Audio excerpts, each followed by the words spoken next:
अस्सलाम वालेकुम dear students. Sir जी कल ऑनलाइन वाला को आवाज डिस्प्ले क्लियर आ रहा है? सर जी कल अल्हम्दुलिल्लाह आप लोगों को सेल टैक्स के सवाल करवा दिए थे और मैं एक्सपेक्ट कर रहा हूँ कि आपको अच्छे से समझ आ गई। यस और नो?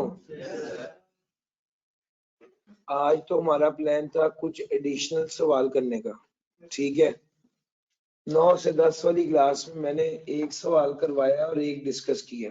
यही सेम शाम को भी 4:45 से 6 बजे वाली क्लास में प्लान्ड है। तो जिन लोगों ने सुबह 9 से 10 वाली क्लास नहीं ली, वो 4:45 से 6 PM तक की क्लास में सेम वही चीज करवाई जाएगी। वो आप लोगों के पास ऑप्शन है कि आप वो क्लास ले सकते हैं। मैं सारी क्लासेस में लिंक शेयर कर दूंगा इंशाल्लाह।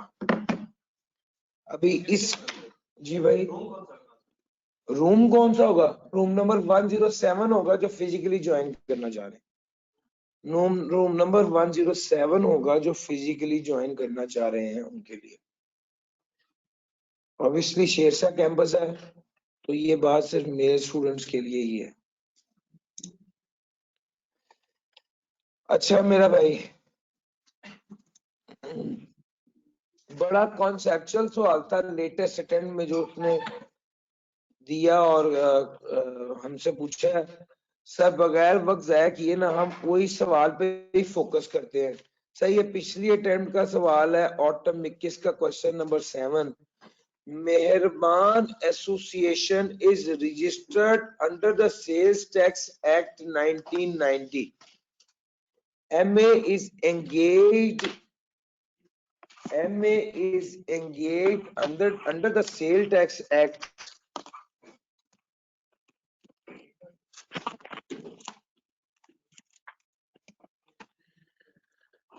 under the Sales Tax Act 1990 is engaged in the business of manufacturing and supply of various consumer goods.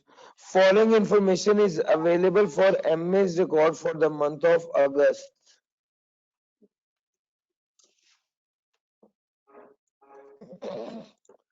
Sir, taxable goods from registered person, taxable goods from unregistered person, exempt goods, फिर taxable goods to registered person, फिर taxable goods to unregistered person, फिर exempt goods to unregistered person, export of taxable goods to UAE और export of exempt goods to UAE.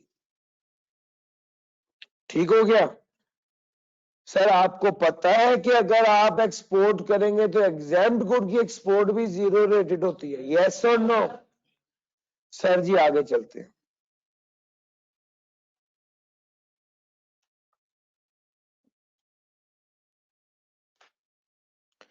Additional information, taxable goods from registered person में क्या शामिल है?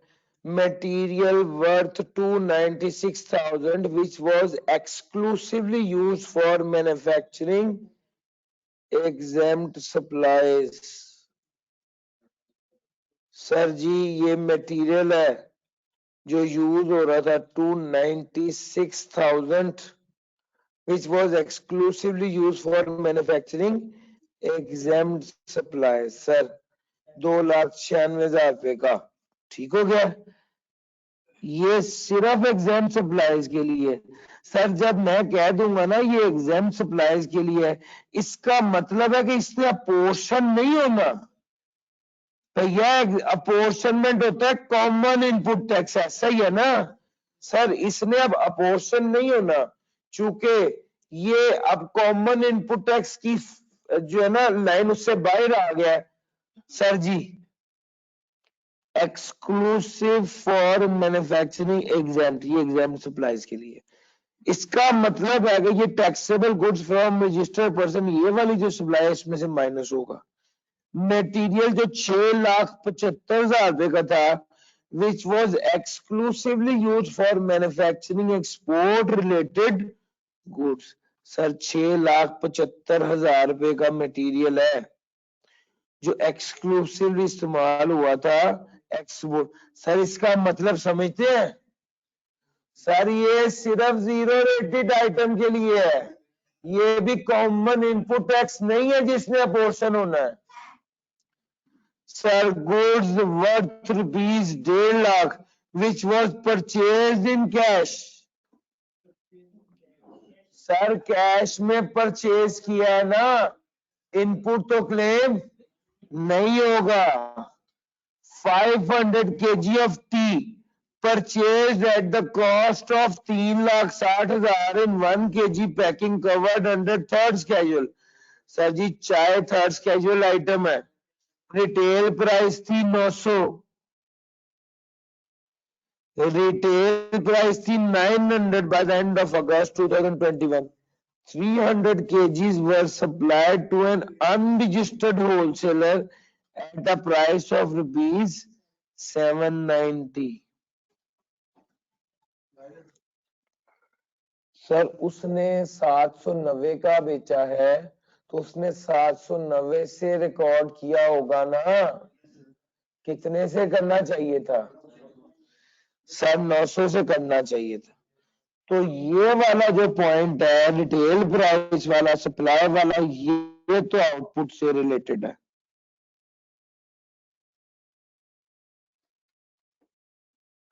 ठीक हो गया, ये वाला पॉइंट आउटपुट से रिलेटेड है। Sir taxable goods supplied to unregistered include goods worth 3,20,000 which were sold to consumers who did not provide CNIC or NTN। Sir ji ये बात आपने कभी पढ़ी है? सर अगर CNIC प्रोवाइड नहीं किया, 1,50,000 से ऊपर की ट्रांजैक्शन, 1 लाख से ऊपर की ट्रांजैक्शन CNIC प्रोवाइड नहीं किया तो इनपुट टैक्स क्लेम नहीं होगा। हमने आपको ये कहा था प्रो रेटा बेसिस पर। अगर उसने सवाल में खुद अमाउंट ही लिख दी है फिर तो बहस ही खत्म हो गई। सर जी बात समझ में आ रही है? उसने सवाल में अमाउंट लिख दी, अगर वो सवाल में अमाउंट ना लिखता तो फिर तो प्रो रेटा बेसिस का सीन होता, लेकिन उसने अमाउंट ही लिख दी है। 2,75,000 रुपए की परचेज की थी जिस पर इनपुट टैक्स क्लेम नहीं होगा, चूंकि ये सेल किसको की है? अनरजिस्टर्ड पर्सन को 320 की सेल की है और कोई CNIC और NTN भी नहीं। No, sir, following fixed asset were purchased during the month of August 2021।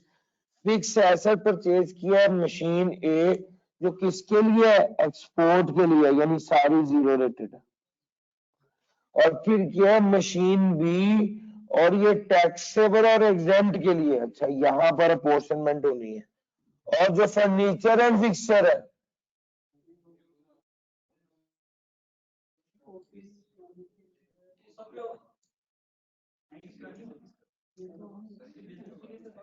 Sir बस मैं तो क्या थक गया, वो वाली लिस्ट एक बार पढ़ लेना जहां पर इनपुट टैक्स क्रेडिट नहीं मिलना।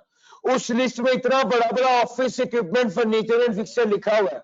सर अगर वो आप नहीं करेंगे तो इसकी प्रोविजन आप नहीं कर पाएंगे। सर ये बिल्कुल आसान है कि फर्नीचर एंड फिक्सचर पे इनपुट टैक्स क्लेम ही नहीं होना। निकाले किताब, पेज नंबर 329 पर वो है 3.3 में लिखा हुआ ना, जहां पर इनपुट टैक्स क्लेम नहीं कर सकते। कौन सा पॉइंट है? पेज नंबर 329 का दूसरा पॉइंट है। व्हीकल के साथ बाद में क्या लिखा हुआ? ऑफिस इक्विपमेंट लिखा हुआ है और फर्नीचर एंड फिक्सचर लिखा हुआ है। सर ये आपको पढ़ना पड़ेगा सर। मैंने आपको कहा साथ साथ तैयारी करें, आपने इज्तिमाई तौर पे जो है वो कोई मुझे रिस्पॉन्स नहीं दिया। एक बच्चे ने भी नहीं कहा कि भाई इनपुट टैक्स नहीं क्लेम होना। क्या कर सकते हैं? दुआ ही कर सकते हैं। नहीं, अगर आपको वो चीज पढ़ने के बाद ये रियलाइज हो गया कि ये वाली लिस्ट वाकई याद करनी पड़ेगी न्यूमेरिकल पॉइंट ऑफ व्यू से, यस और नो? इलेक्ट्रिसिटी बिल कितने का है? इसमें से सेल टैक्स की अमाउंट है। सर आपको तो पता है सेल टैक्स की अमाउंट है 17% लगाने के बाद। Sale tax carried credit brought forward. Sir sale tax credit brought forward कितना था? 1137580। सर ये ब्रॉड फॉरवर्ड की फिगर आ गई, ये भी इनपुट टैक्स है, ये प्लांट प्रॉपर्टी इक्विपमेंट है, ये भी इनपुट टैक्स है, input tax, input tax, input tax. अच्छा जनाब,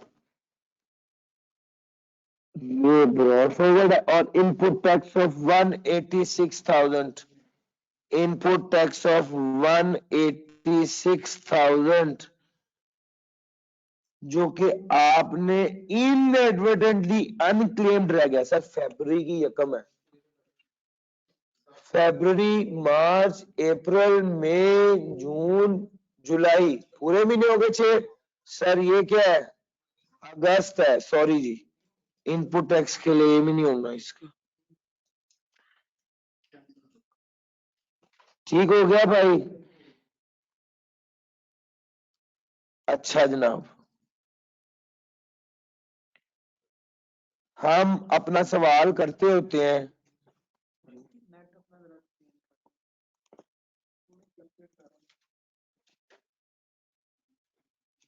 कमर से रात, शाबाश, आपने ठीक कहा था। आवाज फ्लक्चुएट कर रही है। ऑनलाइन वालों अगर आवाज में कोई शो आ रहा होगा तो प्लीज फौरी तौर पे मुझे बता दीजिएगा। सर बंदे का नाम है, बल्कि Mehrban associates computation of sales tax payable या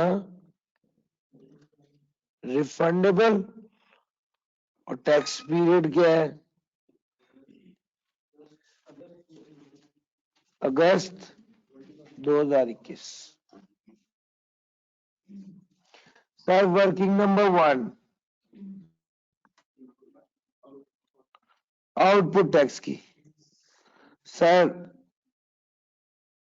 supplies to registered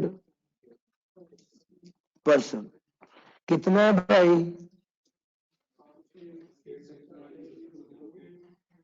8650। Sir supplies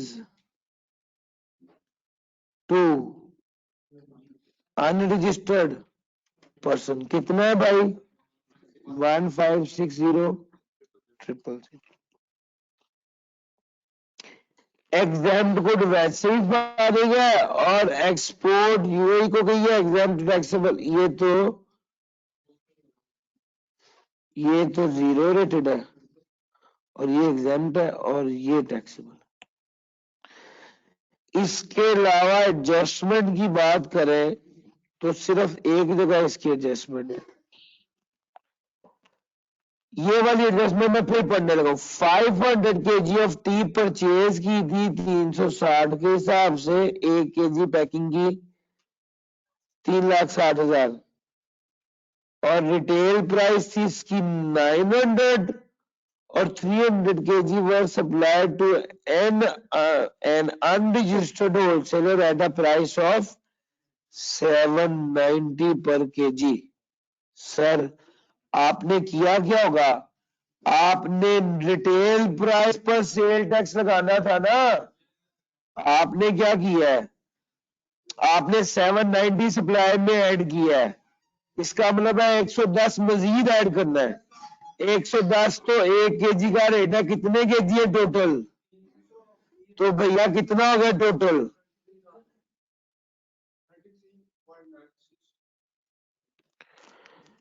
33,000 ही होगा। सर जी 300 kg है, 300 kg were supplied to an unregistered wholesaler at the price of 790,000।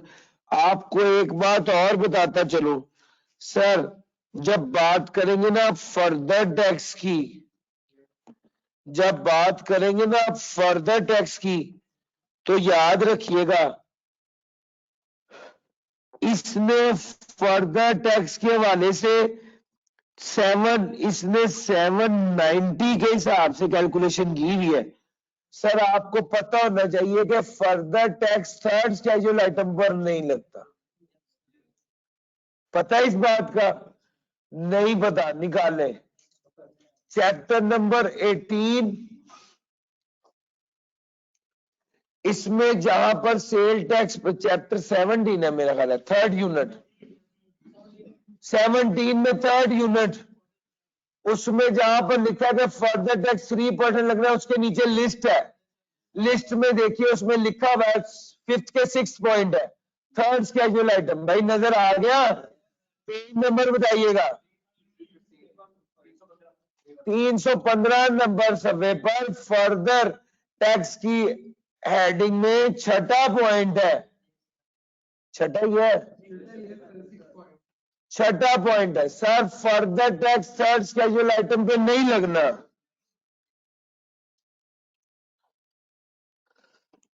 अब इसका मतलब समझते हो? इसका मतलब यह है कि जब आप 3% फर्दर टैक्स लगा रहे हो तो 15,60,000 पे नहीं लगाना, बल्कि इसके अंदर शामिल है 300 मल्टीप्लाई बाय 790। भैया इतनी अमाउंट शामिल है ना भैया, वो तो 17% लगाने के लिए ऐड किया, इस अमाउंट में 790 के हिसाब से ऐड है। 790 मल्टीप्लाई बाय 300, ये वाली अमाउंट माइनस करके फर्दर टैक्स लगाना है। क्यों सर? ये तो थर्ड स्केड्यूल आइटम है और थर्ड स्केड्यूल आइटम में 3% फर्दर टैक्स नहीं लगता। इस वजह से 15,60,000 के अंदर शामिल होगा क्या? 15,60,000 के अंदर शामिल होगा 300 मल्टीप्लाई बाय 790। सर ये अमाउंट बनेगी 2,37,000।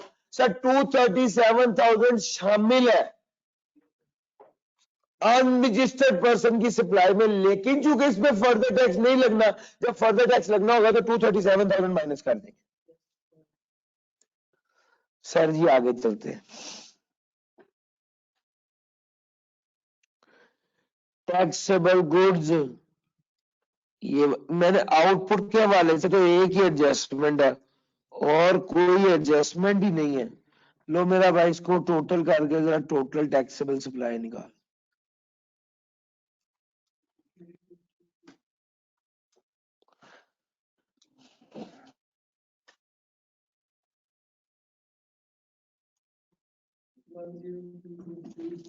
वन 1024300। सर सेल्स टैक्स कितना बनेगा? 1741,310। सर आउटपुट टैक्स की आपकी वर्किंग कंप्लीट हो गई। Sir working number 2,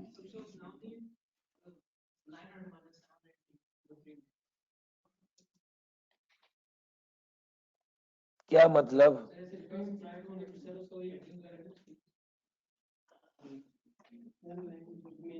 third schedule item लिख लो यार।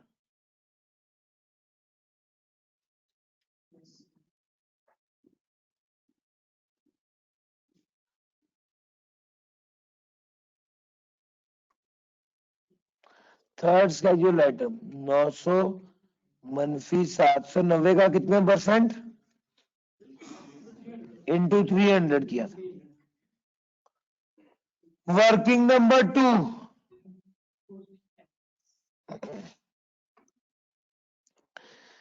इनपुट टैक्स कितना लिखूं?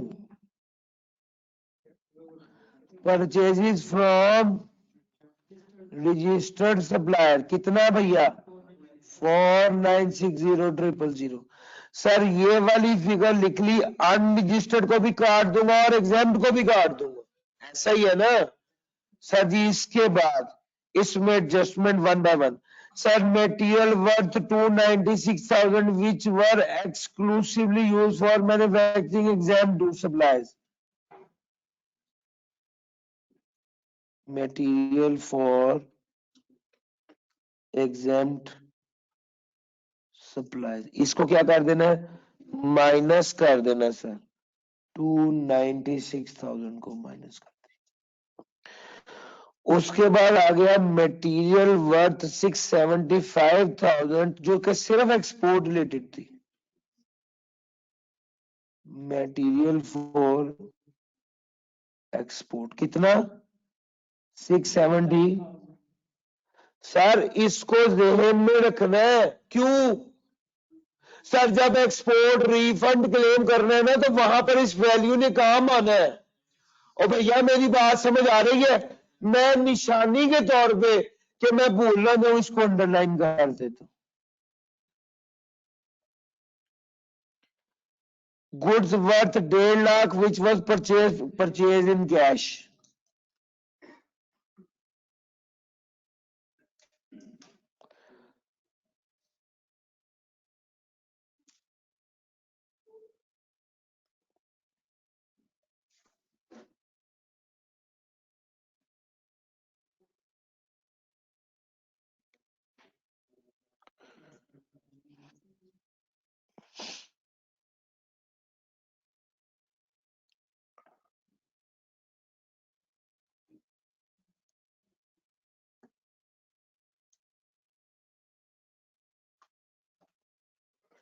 $500 kg of tea purchased at a cost of 360,000 in 1 kg packing covered under third schedule. Retail price of tea per kg is rupees 900 by the end of August 2021.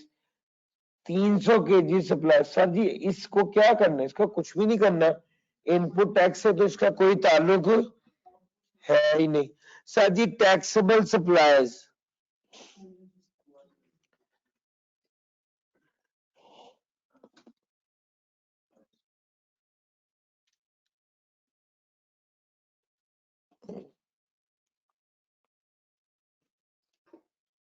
अच्छा जरा 1 minute एक बात देखिएगा।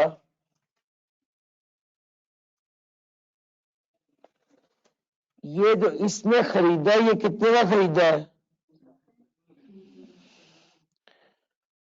Sir ये इसने import किया ना 500 KG purchase की थी कॉस्ट 360 में इन 1 केजी बैगिंग में।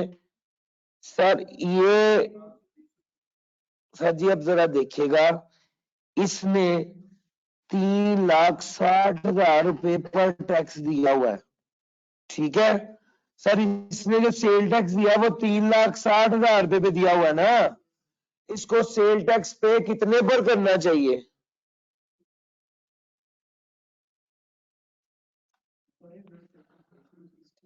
सर जी रिटेल प्राइस पर करना चाहिए। सर जी रिटेल प्राइस कितनी बनती है? 900 मल्टीप्लाई 500। सर जी कितना बन गया?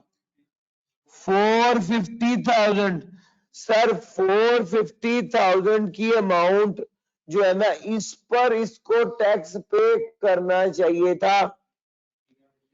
इसने परचेजेस की है 360 की, यानी इसने 3,60,000 के अमाउंट पर इनपुट टैक्स क्लेम किया है, जबकि उसको करना किस पर चाहिए? 450 पर। सर जी बात लॉजिकली समझ रहे हैं? सर थर्ड स्केड्यूल आइटम पे रिटेल प्राइस ही लेनी है हमने। इनपुट के जितने का खरीदा उस पर भी थर्ड स्केड्यूल हमने परचेज करना, जितने का बेचा उस पर भी। सर जी अब जरा देखिएगा इसने असल में 360 का खरीदा है, लेकिन जो इनपुट टैक्स इसने पे करना है वो तो इसने कितने का किया है? इसने इनपुट टैक्स जो पे किया है वो तो 900 रुपए के हिसाब से 900 रुपए रिटेल प्राइस 500 केजी था, तो 450 माइनस 360 कितना बन गया? 90,000। सर असल में अब मेरी बात आराम से सुनना, होता ये कि जब मैं खरीदूंगा तो मैं रिटेल प्राइस पर टैक्स दे के खरीदूंगा, और जब मैं बेचूंगा तो मैं रिटेल प्राइस पर टैक्स कलेक्ट करूंगा। थर्ड स्केड्यूल आइटम में होता है ऐसे है, टैक्स रिटेल प्राइस पर लगता है। अब इसने 360 का खरीदा है तो इसका मतलब है इसने 360 पे टैक्स पे 360 का खरीदा, इसका मतलब इसने टैक्स 360 पे नहीं किया, टैक्स इसने पूरी अमाउंट 450 पे किया हुआ है। सर जी मेरी बात समझ आ रही है? लॉजिकली मेरी बात को समझना, मैं आपको एक मिसाल देके समझाने लगा हूं, कॉन्सेप्ट क्लियर हो जाए। ये पहली बार इसने हिस्ट्री में कभी पूछा है यार। मेट्रो वाला रिटेल प्राइस लिखी हुई है उसके ऊपर 70 रुपए, मेट्रो वाला वो चीज 65 रुपए की किस तरह बेच रहा होता है? सर आप मेट्रो से 65 रुपए की खरीदे तब भी आप रिटेल प्राइस पर अदा किया जाने वाला टैक्स पे कर रहे होते हैं। मेरी बात लॉजिकली समझना। सर उसने कहा मैन्युफैक्चर को कि तुम डिसाइड करो रिटेल प्राइस क्या होगी। मैन्युफैक्चर ने कहा मैंने डिसाइड कर लिया 900 रुपए। उसने कहा अब 900 रुपए पर जितना टैक्स लगता है टैक्स उतना ही जमा कराना है एफबीआर को, बेचो जितने मर्जी। सर जी मेरी बात समझ आ रही है? सर 35 रुपए का जूस मेट्रो से 33 रुपए का मिल रहा है। आप मेट्रो चाहे 500 रुपए का बेच दे, लेकिन 35 रुपए के हिसाब से टैक्स आपने एफबीआर को जमा कराना है। यस और no? Sir manufactured casual item का मतलब ये है कि मैन्युफैक्चरर टैक्स जमा कराए। थर्ड कैजुअल आइटम का मतलब ये कि मैन्युफैक्चरर टैक्स जमा कराए और रिटेल प्राइस पर कराए। सर एफबीआर को जो टैक्स मिलना है वो मैन्युफैक्चरर ने जमा कराना है और रिटेल प्राइस पर जमा कराना है। सर मैन्युफैक्चरर बेच कितने की रहा है? सर साढ़े मैन्युफैक्चरर खरीद रहा है 3,60,000 रुपए की।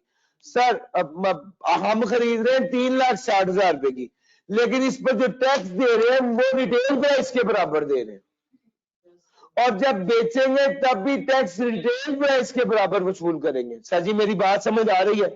यहां पर असल गेम ये है कि रिटेल प्राइस 4.5 लाख बनती है और जो टैक्स पे की है वो भी रिटेल प्राइस के बराबर की है, और जो आगे चार्ज करना है वो भी रिटेल प्राइस के बराबर करना है। सर जी समझ आ रही है? ये 90,000 रुपए मैंने लिख दिया इस वजह से कि ये टैक्स जो है ये मजीद 360 के हिसाब से नहीं, टोटल 4.5 लाख बनता है। 360 परचेजेज में ऑलरेडी शामिल है, 360 तो परचेजेज में ऑलरेडी शामिल है, बकाया 90,000 शामिल नहीं है वो भी कर दिया। चूंकि जब सेल टैक्स को कैलकुलेट करना है तो रिटेल प्राइस पे करना है थर्ड स्केड्यूल आइटम के केस में, परचेज में भी और सेल में भी। सर बस ये बात याद रखिएगा। अच्छा जनाब, ये एडजस्टमेंट उसने पहली बार दी थी, इससे पहले कभी नहीं दी थी। ये आपने इसको इनकॉर्पोरेट कर दिया और उसके बाद अगली आइटम आ गई taxable good supplied to unregistered includes good worth 3,20,000। हमने हमने 3,20,000 की सेल किया और सीएनआईसी नहीं लिया। सर यहां पर लिख दीजिए sale to unregistered person without NTN और सीएनआईसी। जी भाई कितना बनेगा? भाई 275 का खरीदा था ना सर, ये माइनस कर देंगे। ये सारी एडजस्टमेंट ये भी हो गई, ये भी हो गई, ये भी हो गई, ये भी हो गई। ये प्लान डॉक्यूमेंट, ये इनपुट टैक्स की एक और एडजस्टमेंट है, लेकिन ये तो सेल टैक्स की अमाउंट है बिजली के बिल वाली, इसको तो बाद में देखना है। सर ये सारी एडजस्टमेंट इनपुट टैक्स की भी होगी। मुझे जरा बताते हैं टोटल परचेजेस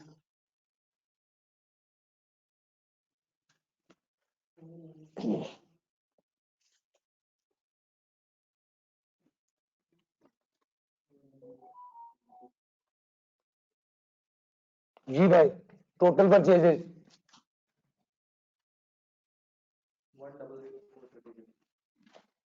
ये हो गया यार, इसको भी माइनस करना है, सिर्फ इसको जमा कर 4960,000 में 296 माइनस करें, 675,000 माइनस करें, 150,000 माइनस करें, 275,000 माइनस करें, जमा कर दें 90,000। जी भाई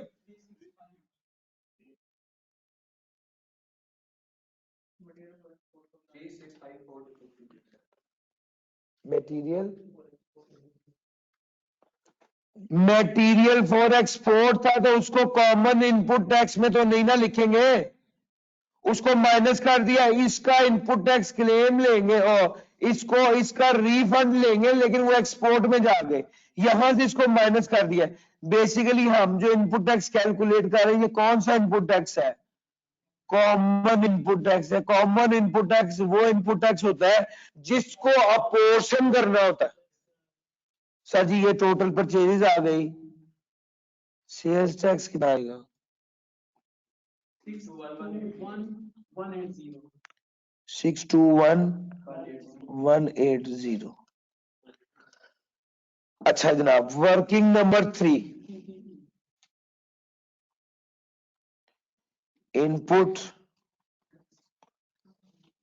tax on property plant and equipment. Sir ji इसने मशीन ए की बात की है, किसके लिए? For export only. कितने की? 2 मिलियन की। और इस पर सेल्स टैक्स कितना बनेगा? 3,40,000। इसको अंडरलाइन कर दो। क्यों सर? एक्सपोर्ट वाली चीजों को अंडरलाइन कर रहे हैं क्योंकि अलग-अलग जगहों पे आ रही हैं, बाद में टोटल करने में दिक्कत ना हो। सर उसके बाद आएगा मशीन बी, कितने की? 4 टैक्सेबल एंड एग्जेम्प्ट सप्लाईज। कितना भाई?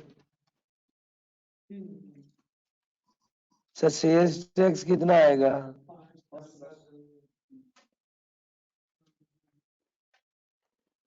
5,10,000।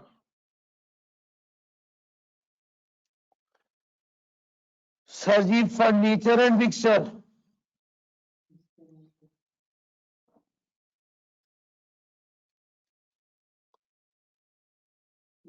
Input tax can not be claimed. Sir जी वर्किंग 3 हो गई खत्म।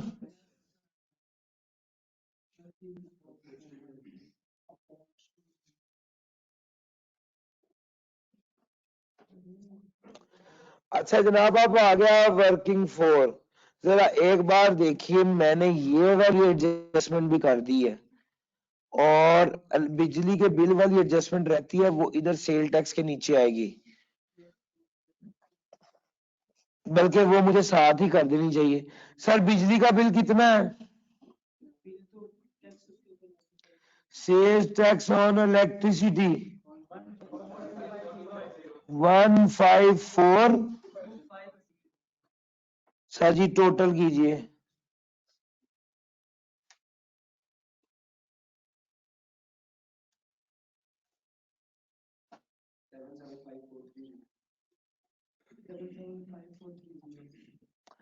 डबल 7,54,30। 7,75430।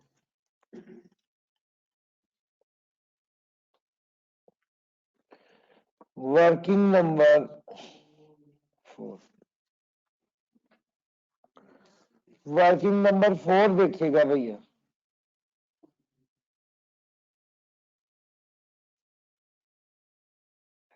अपॉर्चमेंट ऑफ, अपॉर्चमेंट ही बस लिखे, यहां पे लिखेंगे टैक्सेबल, फिर एग्जेम्प्ट, फिर जीरो। सर सबसे पहले लिखेंगे value of, sir adjusted value of supply, खाली वैल्यू ऑफ सप्लाई नहीं, adjusted value of supply. Sir ji कितना आएगा? टैक्सेबल की एडजस्टेड वैल्यू पता है कौन सी आएगी? सर इस वर्किंग से 1024, सर ये वाली 10243000।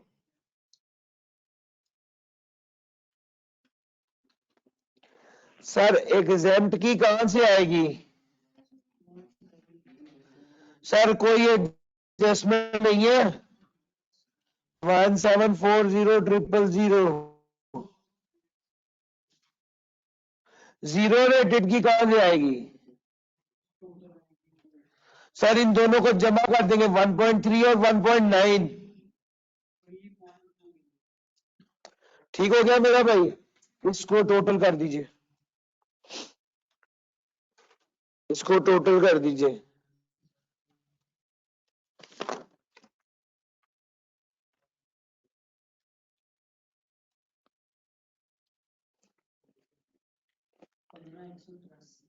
One five 183 000। सर अगला आएगा कॉमन इनपुट टैक्स।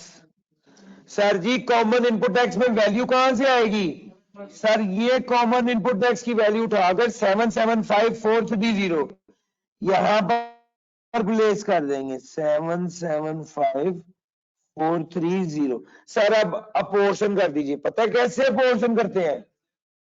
सर एक पहला मैं बता देता हूं, 102430000 डिवाइडेड बाय 151830000 मल्टीप्लाई बाय 775430। जी भाई बताइएगा। 523133 523133। यार एक चीज रह गई है सर, ये एक चीज रह गई, 1 मिनट ठहरिएगा। ये जो हमने मटेरियल फॉर एग्जाम सप्लायर्स था, एक और सवाल में एक चीज थी जो सिर्फ टैक्सेबल सप्लाई के लिए था, कुछ था ऐसा?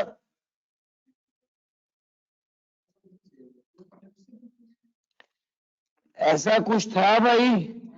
वो फिर किसी और सवाल में होगा।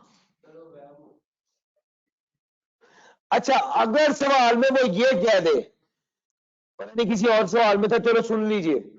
अगर सवाल में वो ये कह दे कि फलां चीज सिर्फ टैक्सेबल सप्लाई के लिए थी, तो याद रखना उसको भी अपोर्शनमेंट में से माइनस करना है, उसको भी अपोर्शनमेंट में से माइनस करना है।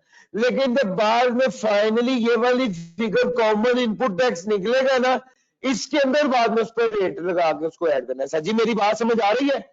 जैसे मैं अभी जीरो रेटेड के केस में कराऊंगा, मैंने वो 6,75,000 माइनस किया ना यहाँ से, इस पर 17% लेके मैं फिर जब इनपुट टैक्स रिफंड लेना होगा ना एक्सपोर्ट का, वहां पर उसको ऐड करूंगा। सर जी समझ आ रही है?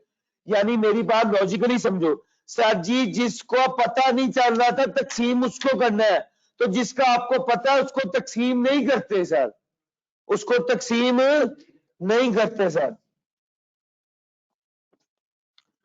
चले जी अगली अगली अमाउंट बताइएगा जरा। 775430 है total. 1024,000 divide by 15183,000 multiply by 775430। जी भाई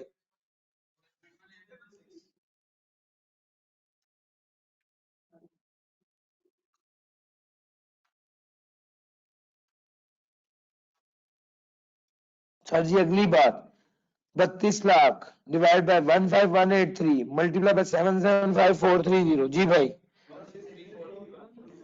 163,430 टोटल करके देखिए 7 से ठीक हो गया। लो जनाब अगला बात है input tax on plant property equipment. Sir बड़ी एहतियात से, बड़ी एहतियात से। उसकी वजह यह है कि एक्सपोर्ट का 340 जो है उसको तो डायरेक्ट ही लिख दो, बल्कि यहां पे लिखने की जरूरत ही नहीं है, इसको वहीं पे एक्सपोर्ट रिफंड में लिखेंगे। यहां पर आप लिखो 5,10,000। ठीक हो ये भैया 5,10,000 है मशीन बी का, लेकिन इसमें पोर्शन किस किस में होना है? टैक्सेबल और एग्जेम्प्ट में, यानी सिर्फ इन दोनों में। अब आप दरमियान में एक सब टोटल बनाओगे। अब आप दरमियान में रफ वर्किंग है वैसे ये, लेकिन अगर आप इसके दरमियान में कर भी दो तो मसला नहीं है। यहां पर एक इस तरह करो, इस तरह सब टोटल सा बना दो। सर कितनी अमाउंट है? 11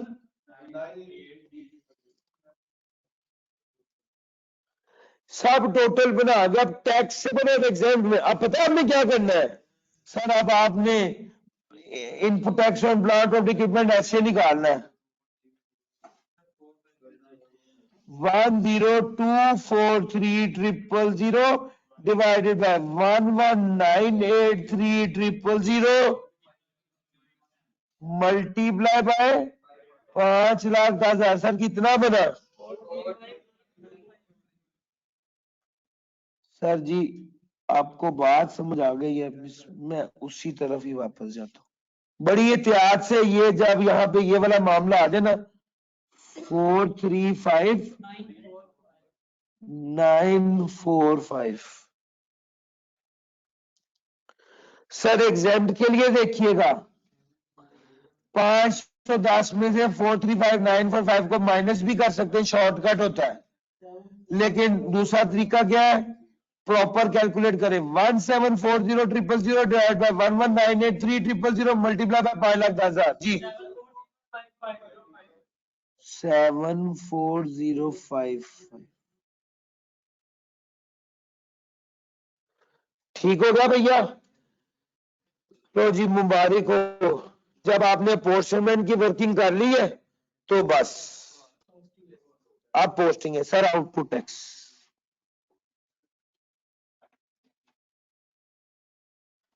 सर आउटपुट टैक्स ये तो आपने सिंपली उतारना ही है ना, 1741310।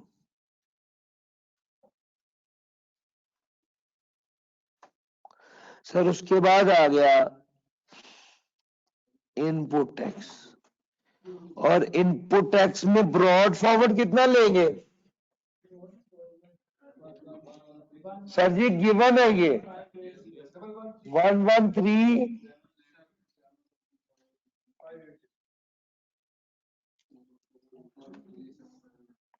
सर फॉर द पीरियड ले लू या एक्चुअल? जी भाई बताइएगा। सर ये वाली फिगर लेते हो ना? बता तो दो। सर ये वाली फिगर आएगी ना 523133, इन दोनों को टोटल कर लो 1660713।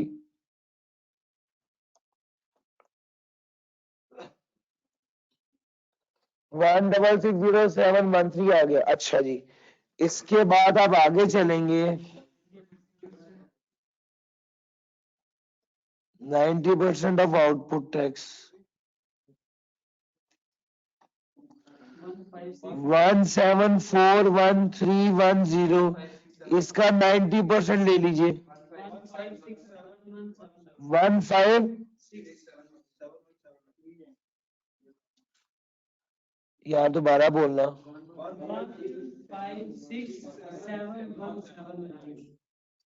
ये 1567179, इन दोनों में से लोअर ले लीजिए।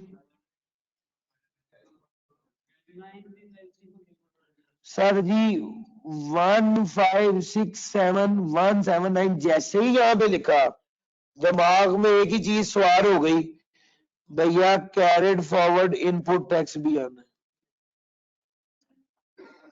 कितना आएगा? 1660713 माइनस 1567179। जी भैया 93534। सर जी ये हमने कैलकुलेट कर लिया,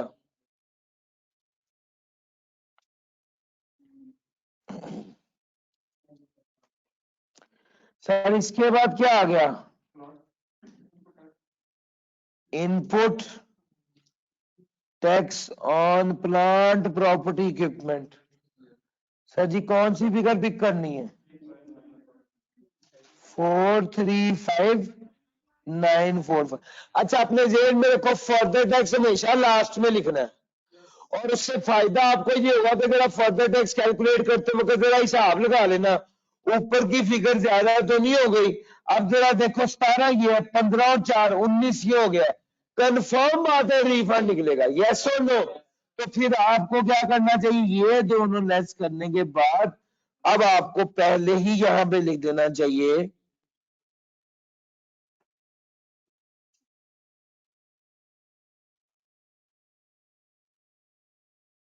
सेल्स टैक्स रिफंडेबल। जी भाई,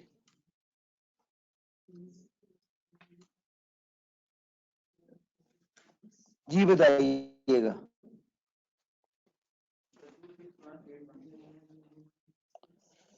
261814।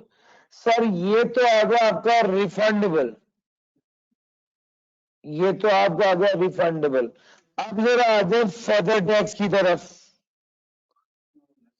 यस, फर्दर टैक्स को भी सीधा सीधा काम नहीं है, फर्दर टैक्स में भी क्या करना था, 1560000 में से 237,000 माइनस करना था। यस,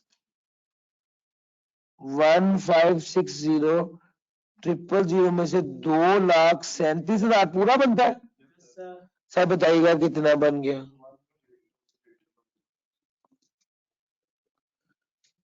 इसका 3% ले लीजिए,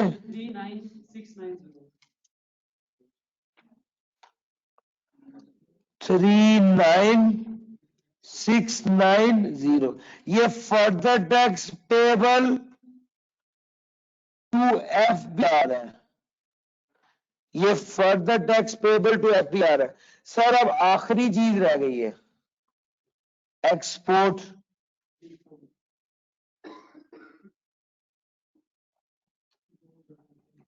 एक्सपोर्ट रिफंड आपका कहाँ का है भला, सबसे पहले तो आपका ये जीरो रेटेड आ गया ना, 163,431, ये वाली फिगर प्लेस कर दी। फिर उसके बाद दूसरे नंबर पे आपका कहाँ आना है, एक्सपोर्ट। ये जगह जगह बिखरा हुआ, ये 3,40,000, 3,40,000। फिर उसके बाद तीसरी फिगर भला कौन सी लेनी है, यस बड़ी ध्यान से, 6,75,000 पूरी फिगर ले लू, और नहीं भैया, और ये तो पूरी सप्लाई की फिगर है, इस पे 17% लगाना है, तो 6,75,000 का 17% लेके ये इनपुट होगा। सर सब बताइएगा क्या फिगर पर, जी टोटल करके बताइए कितना बन,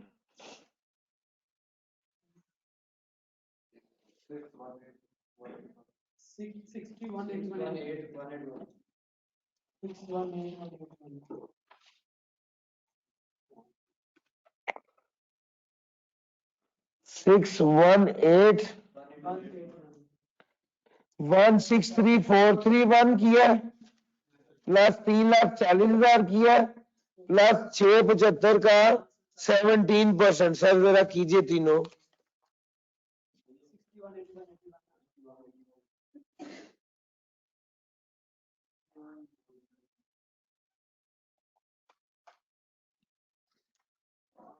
यार 340 एक है,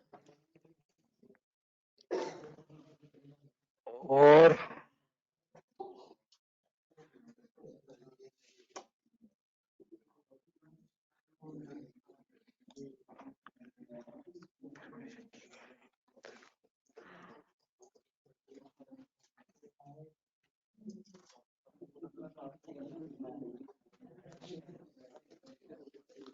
सर जी मुझे बताएगा 6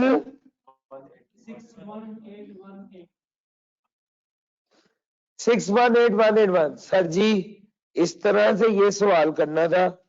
सवाल बिल्कुल आसानी से किया जा सकता था, सिर्फ अपोर्शनमेंट का ख्याल करना होता है आपने। आपको अगली अटेम्प्ट में इसी तरह का सवाल आना है, ये मैं आपको पहले बता रहा हूं। आपको अगली अटेम्प्ट में इसी टाइप का सवाल एक्सपेक्टेड है। अपने आप को ये वाला सवाल आराम से तसल्ली से एक एक चीज को कॉन्सेप्चुअली अंडरस्टैंड करके जरूर कीजिए। हम एक्सपेक्ट कर रहे हैं अगली अटेम्प्ट में इसी तरह का सवाल आपको आएगा।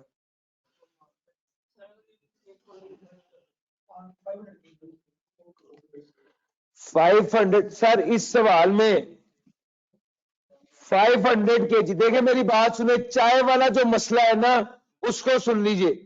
उसके आउटपुट में तो कंफ्यूजन नहीं है, इनपुट में कंफ्यूजन हो रही बच्चों को कि इनपुट कहां से आ गया। सर जी मेरी एक बात याद रखना, ये जो जनरल स्टोर वाला बंदा है ना, इसने भी रिटेल प्राइस पे सेल टैक्स दे के चीजें खरीदता है और रिटेल प्राइस पर चीजें बेच के आउटपुट चार्ज करता है। टेक्निकली इसका टैक्स का कोई लेना देना ही नहीं होता। ये जो छोटे लेवल का रिटेलर है जो टायर 1 नहीं है, क्यों सर? वो इस वजह से कि उसको मैन्युफैक्चरर ने रिटेल प्राइस पर टैक्स लगा के एफबीआर को पे कर दिया। इस बंदे ने खरीदा तो रिटेल प्राइस पर टैक्स दिया, इस बंदे ने बेचा तो रिटेल प्राइस पर टैक्स चार्ज किया। कुछ भी टैक्स नहीं बनता इसका। सर जी मेरी बात लॉजिकली समझ आ रही है? तभी तो उसके लिए क्या करते हैं, तभी तो उसको कहा कि बिजली के बिल पर जो 5% टैक्स लगता है अगर 20,000 से कम है, और अगर 20,000 से है तो 7.5% टैक्स लगता है। ये टैक्स है तुम्हारा। सर जी मेरी बात लॉजिकली समझ आ रही? अगर आपने 3,60,000 रुपए के हिसाब से चाय खरीदी है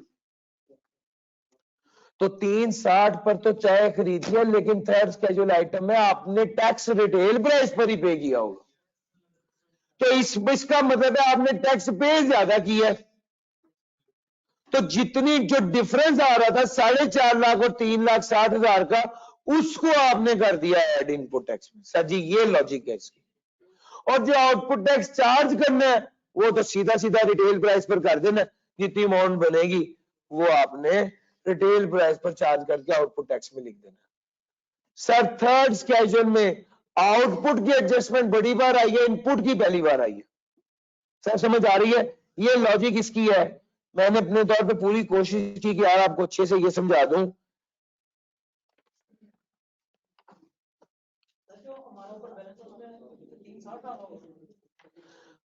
ऊपर वाली अमाउंट में 360 आ रहा होगा, लेकिन टैक्स हमने 450 पे दिया है, तो तभी नवे ऐड करके उसका 17% ले लिया। ये एक्स्ट्रा अमाउंट ऑफ टैक्स है, उसको इनपुट में क्लेम कर लिया। ले सर ये हमारा सवाल था, इसी का अभी मैं वो आपको शेयर कर देता हूं। शाम वाले लेक्चर में मैंने आपको पहले बता दूं, आपका एक सवाल है 13 नंबर का सवाल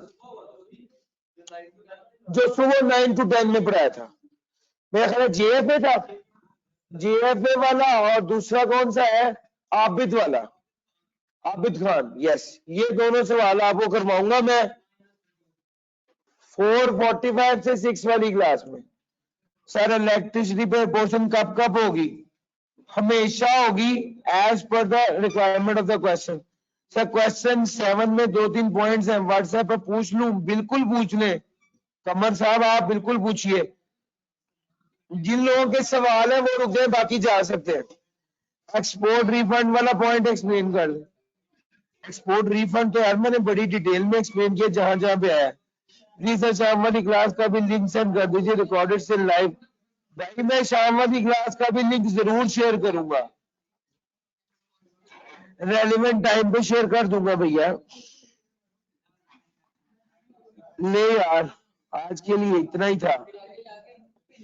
थैंक यू जी, अल्लाह हाफिज। सुबह बता रहे थे कि